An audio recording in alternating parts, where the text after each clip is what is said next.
Maaray na mga negosyanteng apektado ng pagtaas ng presyo ng ilang produkto at raw materials na kanilang inaangkat. Epekto yan ang pagsadsad ng piso na nakapagtalangan ng panibagong record low kontra dolyar kahapon. May unang balita si Dano Tingkungko. Sa unang pagkakataon sa kasaysayan, bumulusok sa 61 peso level ang palitan ng piso kontra dolyar. Nagsara sa 61 pesos and 30 centavos ang palitan. Malayo sa unti-unti ang paglakas ng piso noong Pebrero bago ang pag-atake ng Amerika at Israel sa Iran.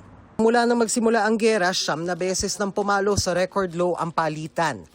May mga sektor na nakikinabang sa mataas na exchange rate, gaya ng mga nag-e-export ng mga produkto. Gayon din ng mga OFW na tumataas ang remittances at ng turismo dahil nagiging mas mura para sa mga dayuhan na mamasyal at mamuhunan sa Pilipinas.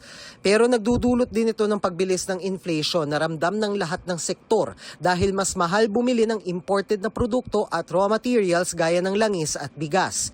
Hindi pa malinaw kung hanggang kailan pwedeng magtagal ang ganitong sitwasyon. Ang ilang negosyante tulad ni Brian na nag-i-import ng tela at iba pang gamit para sa kanyang clothing at beverage business, umaaray na sa palitan ng piso kontra dolyar.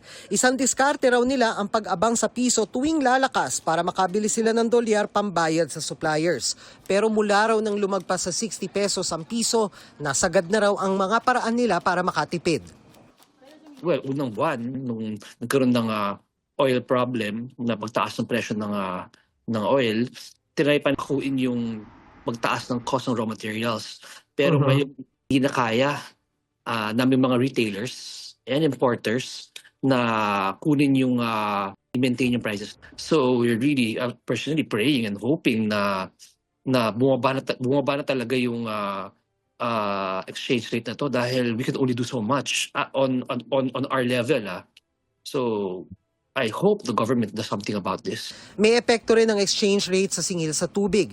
Pero nauna nang sinabi ng Manila Water na kahit pabago-bago ang palitan ng piso, hindi ito kaagad mararamdaman sa bill. Isinasagawa kada quarter ang Foreign Currency Differential Adjustment ng MWSS at hindi kung kailan humina at lumakas ang piso. Noong nakaraang review po nila, medyo may slight increase yung dollar po noon. Medyo bumaba naman yung yen, pero ang net effect, medyo tumaas yung foreign currency. So nagkaroon po ng maliit na adjustment, 4 centavos per cubic meter. Yun lang po ang itinaas nun, na in-implement starting April 1. Tatagal po yung increase na yon na 4 centavos per cubic meter for 3 months. April, May, at June. Pagdating po ng July, bago mag-July, i-re-evaluate po ng MWSS Regulatory Office ano naman ang naging palitan ng piso at dolyar dun sa hindi yung immediate na nakaraang quarter but yung the quarter before.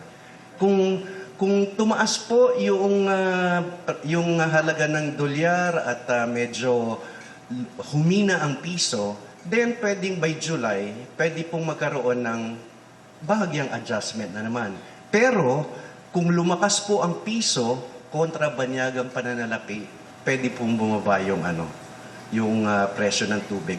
Hiningan pa namin ng pahayag ang Bangko Sentral ng Pilipinas. Pero dati na nilang sinabi na batay sa Flexible Foreign Exchange Rate Policy, ang iniiwasan lang nila ay ang malakihang paggalaw ng palitan ng piso na maaaring makaapekto sa inflation.